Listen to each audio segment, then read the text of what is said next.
करे। हालेलुया। और प्रभु ही हमारे बीच में प्रभुता करे और वही राजा है। आइए वचन की ओर चलेंगे और वचन में से पढ़ने के लिए निकालेंगे नीति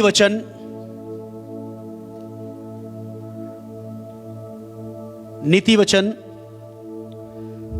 उसका 18वां अध्याय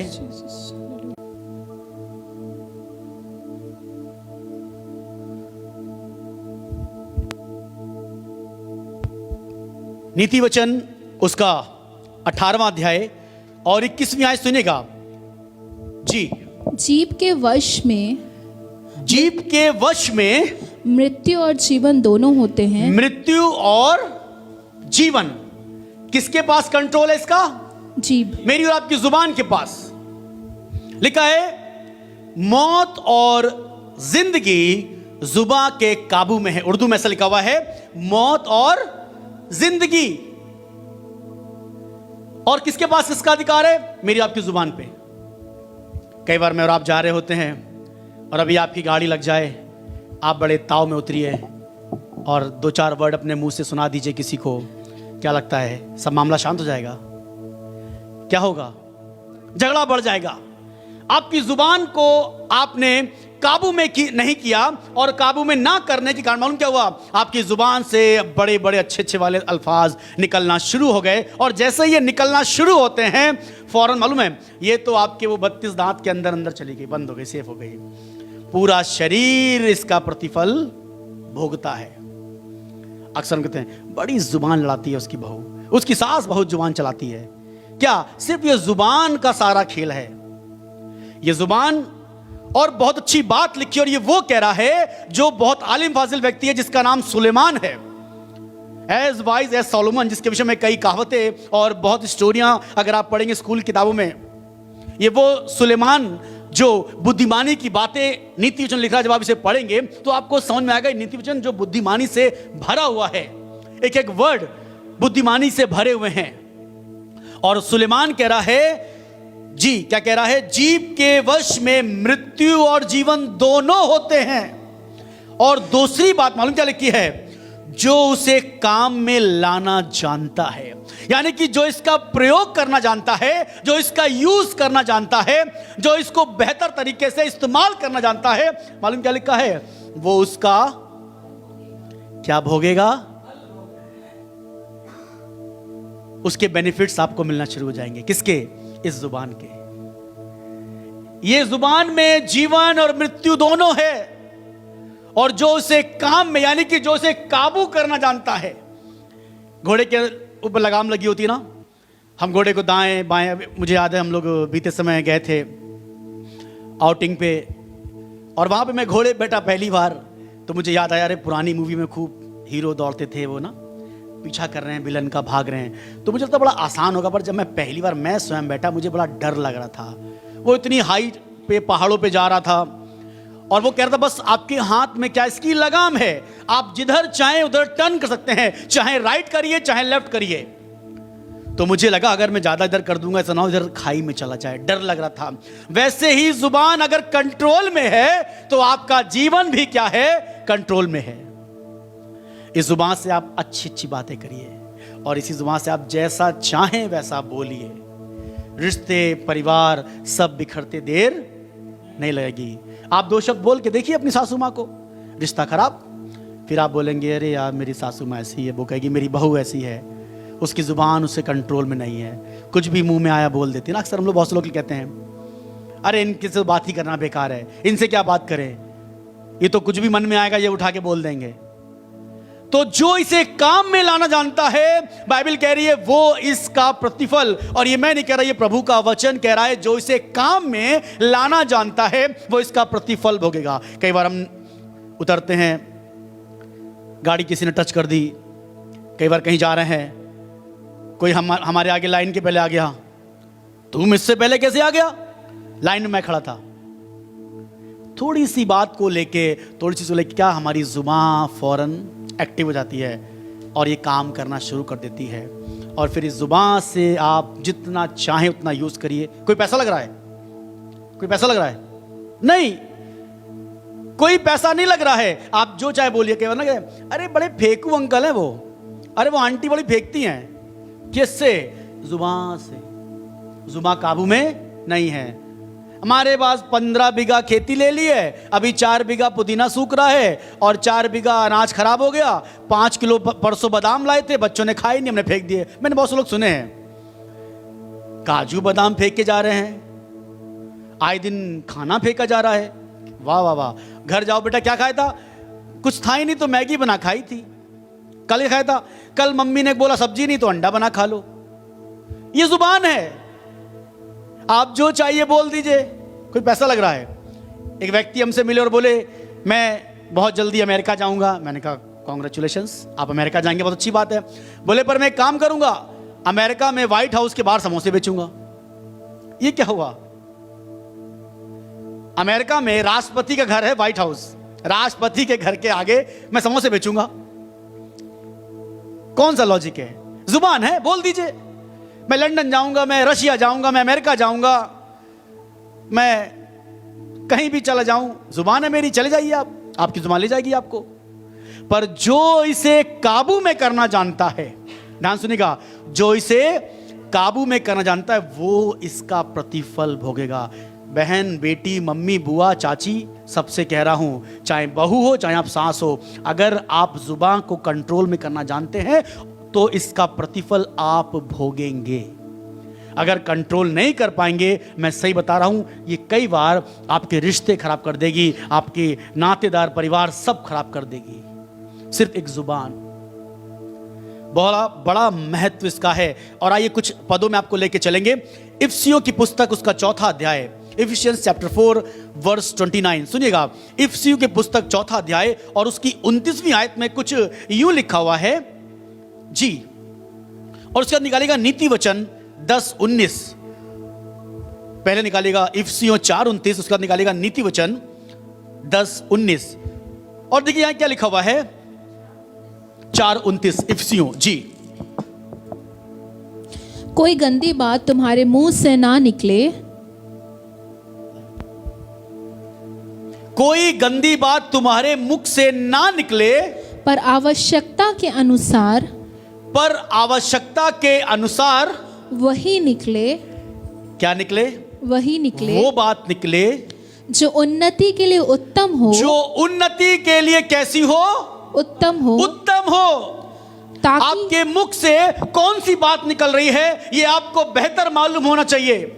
आपकी जुबान पे आपका कंट्रोल है नहीं, ये आपको मालूम होना चाहिए। अगर आपकी जुबान पे आपका कंट्रोल है, आपने अपनी जुबान पे लगाम लगा के रखे हुए, कौन सा शब्द किन के बीच में कब प्रयोग करना है ये आपको मालूम होना चाहिए। और जब आप ये वचन पढ़ेंगे तो ये सुलेमान का वचन, नीति वचन, जब इसे पढ़ेंगे तो आपको बेहतर मालूम होगा आप कौन से स्टेज पे खड़े हैं। क्योंकि मूर्ख बिना सोचे समझे बोल देता है। मूर्ख बोलने के बाद सोचता है और बुद्धिमान बोलने से पहले सोचता है। दोनों में बड़ा फर्क है। बुद्धिमान व्यक्ति बोलने से पहले सोचेगा, मूर्ख व्यक्ति बोलने के बाद सोचेगा। अच्छा मैंने ये बोल दिया, अरे बाप रे गलती हो गई। पर बुद्धिमान व्यक्ति सोचने से पहले बोलेगा या मुझे बोलना क्या है, ऐसा ना हो इससे रिश्ते खराब हो जाए, ऐसा ना हो कि इससे घर बिखर जाए, ऐसा ना हो इससे दरार पड़ जाए, ऐसा ना हो इसमें आपस में फूट पड़ जाए। पर वो बोल देगा। क्यों? क्योंकि जुबान मेरे काबू में नहीं है। कोई गंदी बात तुम्हारे मुंह से ना निकले, पर आवश्यकता अनुसार वही निकले जो क्या हो? उन्नति के लिए, उन्नति के लिए उत्तम हो। हालेलुया। सुनिएगा नीति वचन 10:19, परमेश्वर वचन क्या कहता है। नीति वचन उसका 10वां अध्याय और उसकी 19वीं आयत जी जी। जहां बहुत बातें होती हैं वहां क्या होता है? अपराध। बातें किससे हो रही हैं? बातें किससे करते हैं? बातें कैसे करते हैं आप बताइए।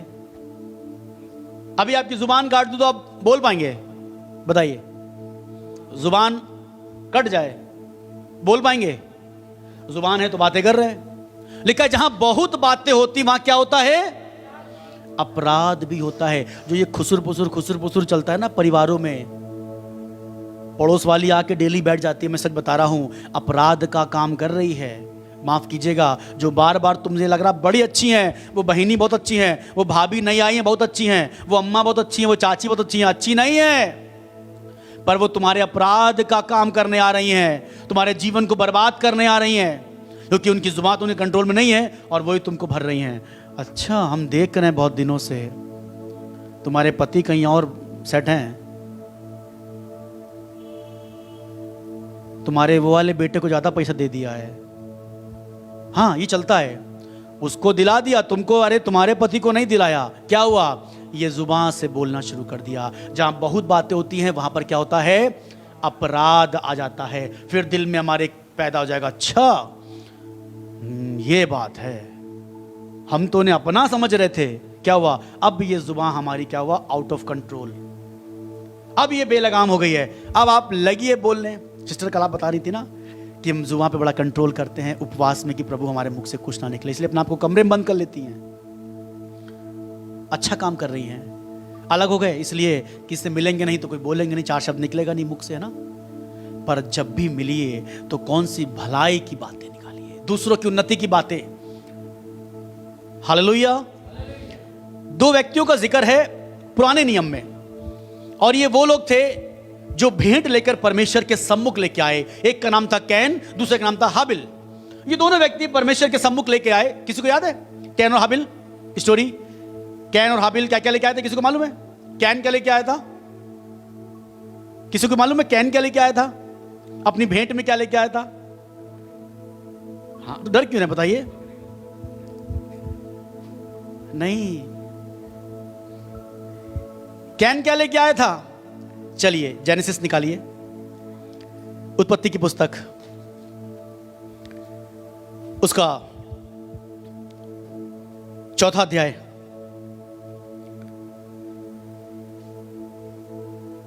और 3 सुनिए क्या लिखा हुआ है। कुछ दिनों के पश्चात कैन यहोवा के पास भूमि की उपज में से कुछ भेंट लेकर आया। कौन? कैन। ठीक है, भूमि की उपज यानी कि फल सब्जियां, जो भी कुछ अनाज उत्पन्न हुआ, तो क्या लेके आया था? अनाज, फल सब्जियां लेके आया। ध्यान सुनिएगा। उसके बाद हाबिल भी आया, और हाबिल भी लेकर आया। और हाबिल मालूम क्या लेके आया था? और हाबिल भी अपनी भेड़ बकरियों की कई एक पहलौटे बच्चे चढ़ाने के लिए उसकी चर्बी भेंट चढ़ाई। तब यहोवा ने हाबिल और उसकी भेंट को ग्रहण किया। यानी कि हाबिल जो था वो सारे अपने बकरी के बच्चे, भेड़ के बच्चे, उनके अपने जानवरों के पहलौटे को लेकर परमेश्वर के सम्मुख में गया। दोनों गए, कैन और हाबिल। कैन क्या लेके गया? अन्न लेके गया, भूमि की अपनी फसल लेके गया, सब्जी जो भी कुछ होती है जमीन से, ये वो लेके गया। और हाबिल वो जो अपने सारे जानवरों का पहला लेके गया। मालूम है दोनों में अंतर था, और ये जुबान का खेल था। और तब मालूम क्या हुआ? तब परमेश्वर ने उसकी भेंट ग्रहण कर ली और कैन की भेंट ग्रहण नहीं करी, इसलिए वो क्रोधित हो गया और मन मन में बोलने लगा। तब परमेश्वर ने कहा, यदि तू भला करे तो क्या तेरी भेंट ग्रहण नहीं की जाएगी? यदि तू बुरा भला ना करे तो पाप द्वार पर क्या है? छिपा रहता है, खड़ा हुआ है, वेट कर रहा है। Come come come come, I am waiting for you. और उसके बाद ये पाप तुम्हारे अंदर आ जाएगा। कब तुमसे गुनाह हो जाएगा तुम्हें मालूम ही नहीं पड़ेगा। यही तो गुनाह है। हम लोग बात कर रहे थे, कोई हमें बता रहा था कि एक फुट कितना, इतना एक हाथ, समझते ना, इतना एक हाथ, मेरा हाथ देख रहे हैं हथेली, इतनी जमीन के पीछे झगड़ा मचा है। सिर्फ इतनी जमीन के कि उन्होंने दीवार 1 इंच बढ़ा ली है, उस पे झगड़ा मच रहा है। अब जुबान है, कंट्रोल नहीं हो रही है, लगे पूरा परिवार बोलने। क्या हुआ? इससे बर्बादी और नुकसान होगा। उस 1 इंच में कुछ कर नहीं पाएंगे, पर उस 1 इंच के चक्कर से तुम लाखों रुपए की दीवार तोड़वा लोगे। यही तो हुआ था कानपुर में। 15 लोगों की जानें चली गई, सिर्फ 2 भाइयों के बीच में एक बाथरूम आ गया। और ये जुबान है साहब, आउट ऑफ कंट्रोल। ये तो हमारे हिस्से का, ये हमारे हिस्से का, ये तो अब्बा जान हमको दे गए थे, वो तो हमारे वसीयत में आ गई है, इसमें हो गया है। इस बात को लेके भाइयों में झगड़ा हुआ, कत्ल हो गया, सब कुछ नाश हो गया। यही तो किया कैन ने भी, अपने भाई को मार दिया। और सुनिएगा, एक और स्टोरी बताऊंगा आपको। गिनती की पुस्तक 22वां अध्याय निकालेगा, नंबर्स गिनती की पुस्तक 22वां अध्याय 6 आयत, सुनिएगा क्या लिखा हुआ है। गिनती की पुस्तक 22वां अध्याय और 22वीं अध्याय की 6 आयत, सुनिए क्या लिखा हुआ है। इसलिए आ और उन लोगों को मेरे निमित्त शाप दे। क्या दे? शाप दे। ये बलाक राजा है, और जो राजा है बलाक, उसने बिलाम को बुलाया क्योंकि मालूम है उसके पास ये जो कुछ बोलेगा वैसा परमेश्वर कर देगा। ध्यान सुनिएगा सब लोग, ये जो कुछ बोलेगा वैसा परमेश्वर कर देगा। इसकी जुबान में सामर्थ है, ये जो बोल देगा वैसा हो जाएगा। इसे काम करो, जाओ अपने कुछ बढ़िया बढ़िया उत्तम सैनिकों को भेज के इसे बलाम को बुलवा लो। कौन बुला रहा है? बलाक राजा। किसे बुला रहा है? बलाम को। बलाम को बुलवाने के लिए उसने कहा कि इसे बुला के लाओ और उससे कहना कि तुम्हें सब कुछ दिया जाएगा, मान सम्मान तुम्हें सब मिलेगा, बस तुम्हें काम करना है, इजरायलियों के विरुद्ध में अपने मुख से कुछ क्या बोलना है? श्राप देना है, बुरा बुरा बोलना है। और इस श्राप के चक्कर से उसने कहा नहीं नहीं नहीं, मैं ये काम नहीं करूंगा। परमेश्वर ने मेरी जुबान को इस काम के लिए नहीं ठहराया है। वचन कहता है एक ही जुबान से दो बातें नहीं निकल सकती। आप इसी जुबान से श्राप और इसी जुबान से आशीष की बातें नहीं सकते। क्या एक ही नल से दो पानी निकलते हैं? एक ही पेट्रोल पंप पे एक ही पाइप जो होता है पेट्रोल वाला, कभी देखा है बाइक में तेल डलाया किसी ने? क्या उसमें से कभी डीजल निकलता है? अच्छा आज डाल दो पेट्रोल, अगली बार जब कार लाऊंगा तो इसमें डीजल डाल देना। तो उसी पाइप से पेट्रोल से डीजल नहीं, दो पाइप हैं, एक पेट्रोल का एक डीजल का। वैसे ही ये मेरी आपकी जो जुबान है, इससे धन्यवाद, इसमें आशीष बरकत की बातें, किसी की उन्नति की बातें, किसी को इनकरेज करने की बातें, या दूसरी साइड किसी को बदनाम करने के लिए, किसी को बेइज्जत करने के लिए, किसी को गाली बकने के लिए, किसी को बुरा बोलने के लिए, ये दोनों मेरे आपके पास ऑप्शंस हैं। आप अपनी जुबान को किस काम के लिए प्रयोग कर रहे हैं? आप अपनी जुबान से कैसा बोल रहे हैं? कितने आपकी जुबान आपके कंट्रोल में है?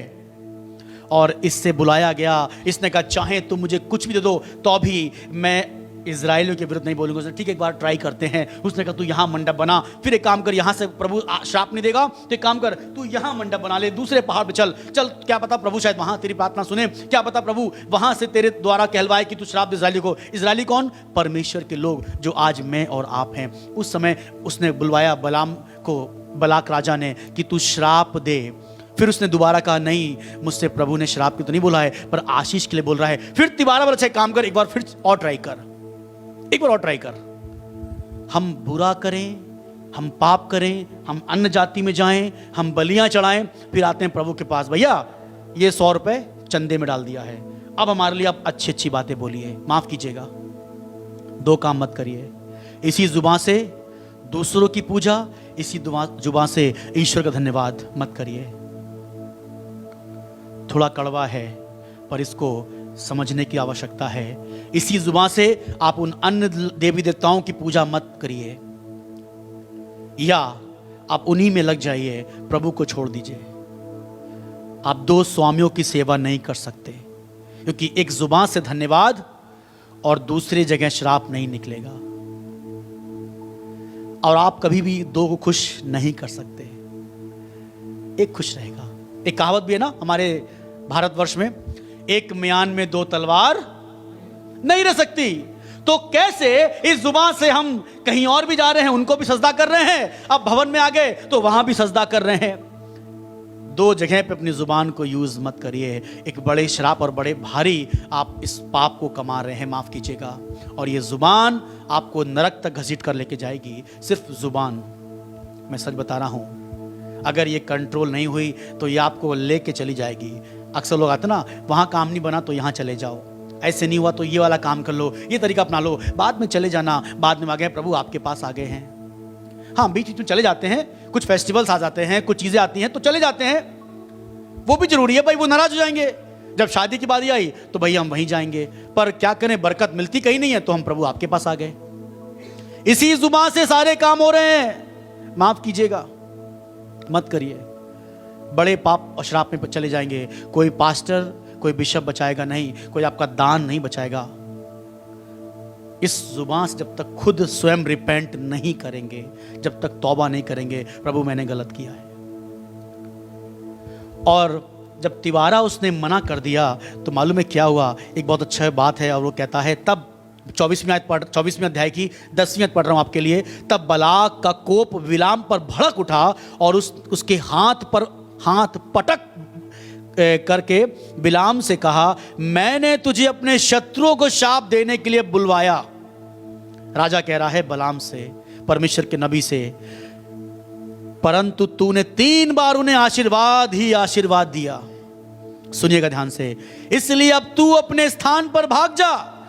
मैंने तो सोचा था कि तेरी बड़ी प्रतिष्ठा करूंगा। वाह वाह, तुम आओगे पादरी साहब, तुम्हारा बड़ा सम्मान करूंगा, फूल माला पहनाऊंगा, मेरे गांव के लोग ढोल बाजा लेके आएंगे, तुम्हारे लिए मिठाइयां आएंगी, तुम्हारे लिए बड़ा दान आएगा, तुम्हारे चर्च के लिए मैं बड़ा दान दूंगा।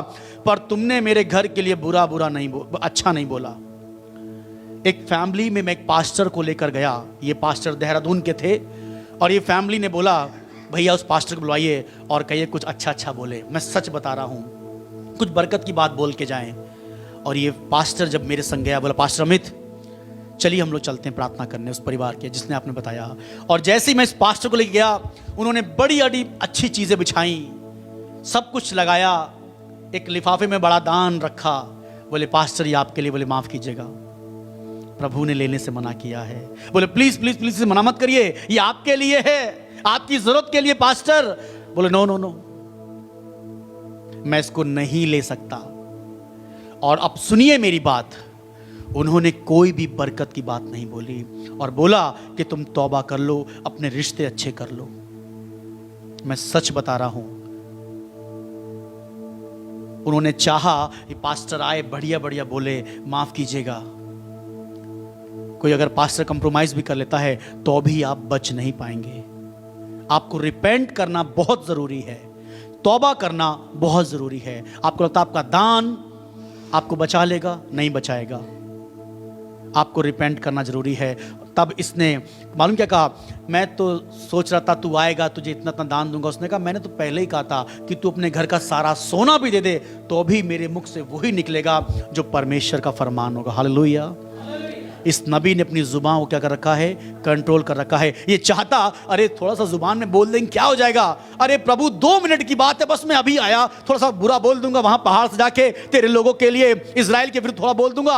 अरे प्रभु मालूम कितना दान देगा, इस दान से कितनी सेवा बढ़ जाएगी, मैं कितने जवानों खड़ा कर दूंगा, एक बाइबल कॉलेज बना दूंगा, एक बड़ा सा भवन बना दूंगा, 300 लोग आएंगे, 800 लोग आएंगे, आराधना करेंगे। प्रभु ये बात अच्छी बात नहीं क्या? थोड़ी सी देर की बात थी। ना ना ना ना ना, आया था ना सोना चांदी लेके, कौन? नमान कोढ़ी। किसके पास आया था? एलीशा के पास। और क्या कह रहा था? मुझे तो लगा तू मुझसे मिलने आएगा, पर तूने तो अंदर से ही मना करा दिया और तू मिलने भी नहीं आया। जी, ये तुम्हारी जुबान ने तुम्हें कोढ़ी बना के रखा हुआ है और ये तुम्हारी जुबान ही है जो तुम्हें शुद्ध करना नहीं देती है। हालेलुया। तुम शुद्ध इसलिए नहीं हो रहे हो कि तुम्हारी जुबान आज भी, अच्छा तुम नहीं करोगे तो मैं इसके पास चला जाऊंगा, ये वाले भवन से काम नहीं हो रहा, चलो दूसरे भवन चलते हैं, ये वाला पादरी दुआ अच्छी नहीं कर रहा है, उसके पास चले, वो अच्छी बात बोलेगा, वो वाला पादरी अच्छा बोला, अच्छा कौन अच्छा पादरी बोलेगा, हम ढूंढेंगे, सर्च करेंगे। यही तो लिखा है, अपने कानों की खुजली के अनुसार ऐसे प्रचारकों को क्या करेंगे?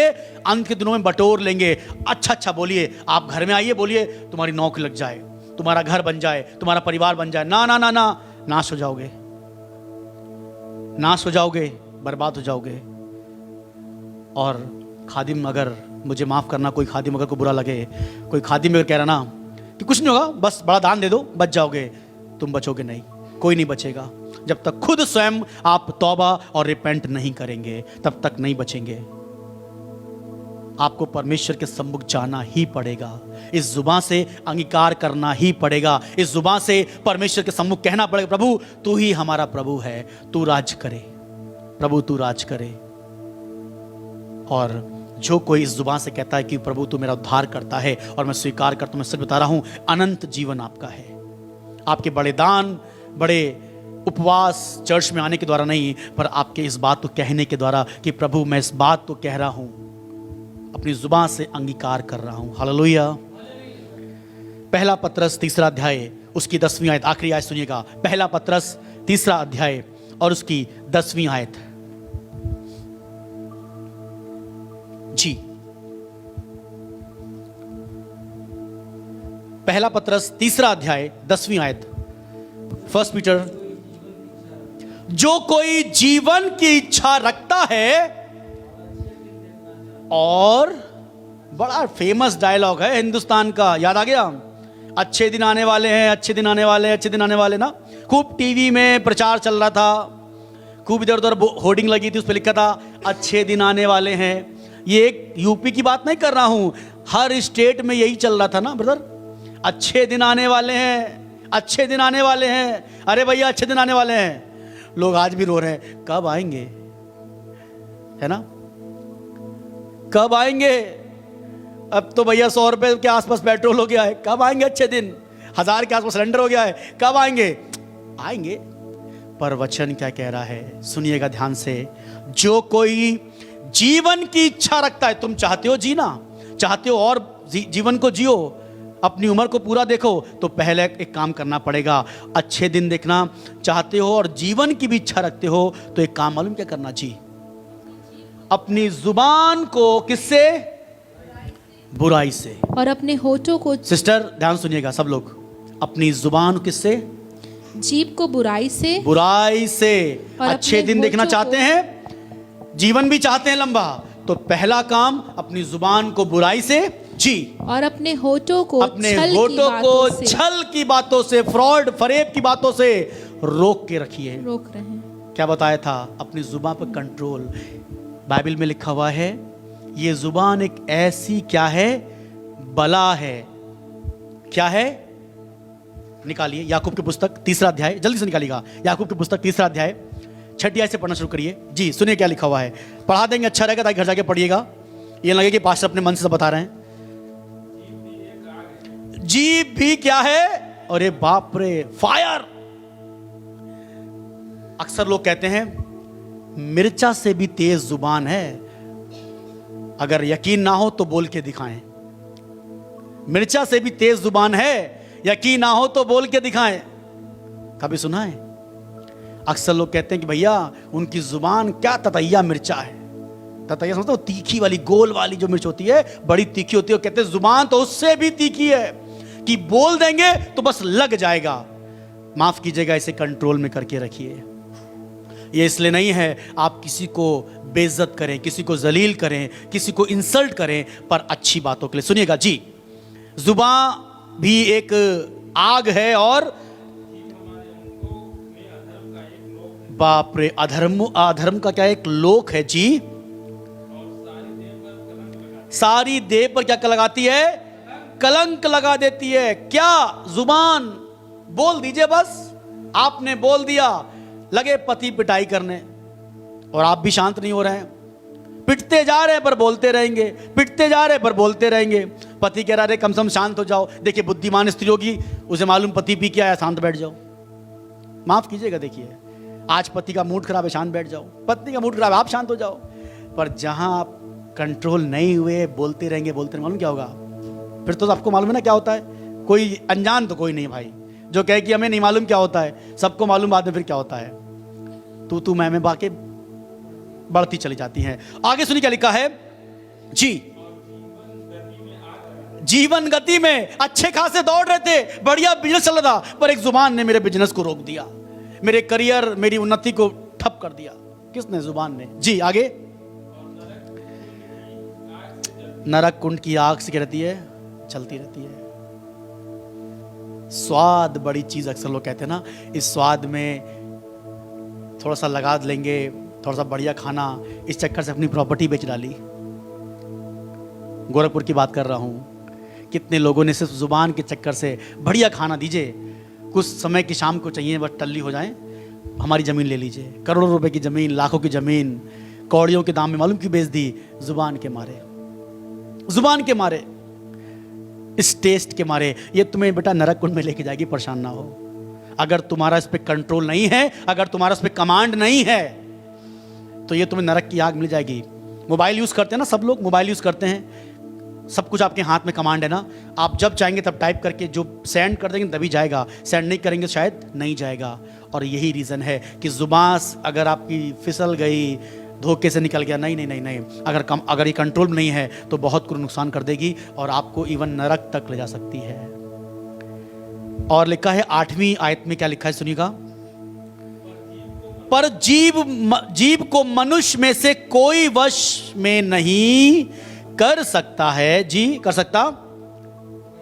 वे एक ऐसी क्या है, बला। बला समझते हैं, बला समझते हैं, प्रॉब्लम, एक ऐसी बड़ी समस्या है। अगर कहता है कहां से भैया ये शादी करके बैठ गए, ऐसी बला अटक गई है, ना निकली जाए ना उगली जाए, है ना। अक्सर हमारे मुंह से निकलता है, अरे भैया कौन सी बला में फंस गए। ये वही बला है जिसे लेके तुम हर दिन अपने साथ चल रहे हो, सो रहे हो, बैठ रहे हो, जहां भी जाते हो ये बला तुम्हारे साथ जाती है। माफ करना मेरी बहन मेरे भाई, पर ये बला तुम्हारे साथ जा रही है। इस बला को कंट्रोल करना जानते हो तो तुम नाश होने से बच जाओगे। ये बला है, इसे कंट्रोल रखिएगा। जीवन की इच्छा रखना चाहते हो, अच्छे दिन न चाहते हो, तो अपनी जुबान किससे रोकेंगे, किससे रोकेंगे, बुराई से। अच्छे दिन देखना चाहते हैं तो अपनी जुबान किससे रोकिएगा, बुराई से, और अपने होठों को छल की बातों से। आइए दुआ मांगे।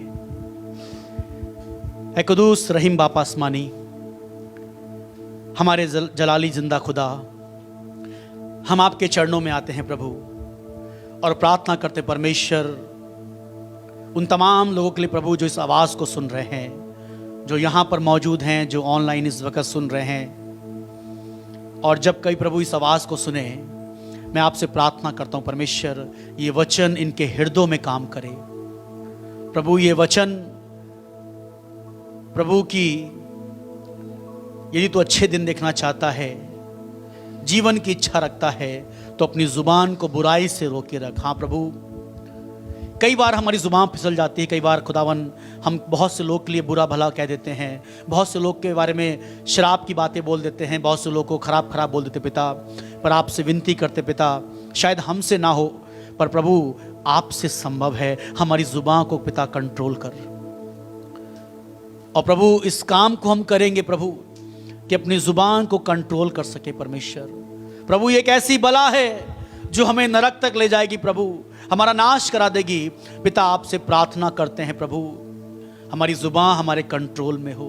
कई बार हमारी जुबान से बड़े नुकसान भी हुए हैं, हमारी जुबान से कई बार हमारे शरीर को नुकसान हुआ, हमारे घर को नुकसान हुआ, हमारे परिवार को नुकसान हुआ है। पिता आपसे विनती करते हैं कि जुबान हमारे काबू में रहे, हमारे कंट्रोल में रहे प्रभु, और उन्नति के लिए वही जो सबकी भलाई के लिए हो, जो सबकी उन्नति के लिए हो। और प्रभु इस जुबान से हम आपका धन्यवाद करने पाए प्रभु, क्योंकि एक जुबान से आशीष और श्राप नहीं निकलते, वैसे ही प्रभु हमारी जुबान आशीष के लिए बन जाए, हमारी जुबान धन्यवाद के लिए बन जाए, हमारी जुबान परमेश्वर आपकी महिमा के लिए बन जाए।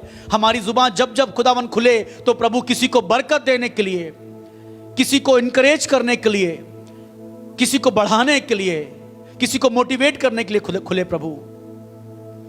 पिता तमाम जो लोग इस आवाज को सुन रहे हैं पिता, इनके जीवन पर प्रभु दया कर। और जब इनमें से बहुत से लोग इस बात को रिपेंट कर रहे हैं और कह रहे प्रभु आज से इस काम को हम करेंगे, अपनी जुबान को अपने काबू अपने वश में रखेंगे, पिता आप इनकी मदद करें। पिता अगर इनमें से कोई रोगी, कोई बीमार है, कोई अगर परेशान है, किसी के ऊपर कोई केस चल रहा है, कोई जेल में है, कोई मुसीबत से गुजर रहा है, किसी का परिवारजन कोई अगर अस्पताल में है, कोई बड़ी महामारी से गुजर रहा है, कोई कोरोना से गुजर रहा है, प्रभु इनके परिवारजन में कोई अगर बीमार है प्रभु, और जो भी परमेश्वर तकलीफ से गुजरा पिता आप उन पर दया करें। और प्रार्थना करते हैं प्रभु जिस भाई के पास नौकरी नहीं है प्रभु उस भाई के लिए नौकरी का इंतजाम करें, इनके बिजनेस, इनके कारोबार पिता इनकी मदद करें परमेश्वर।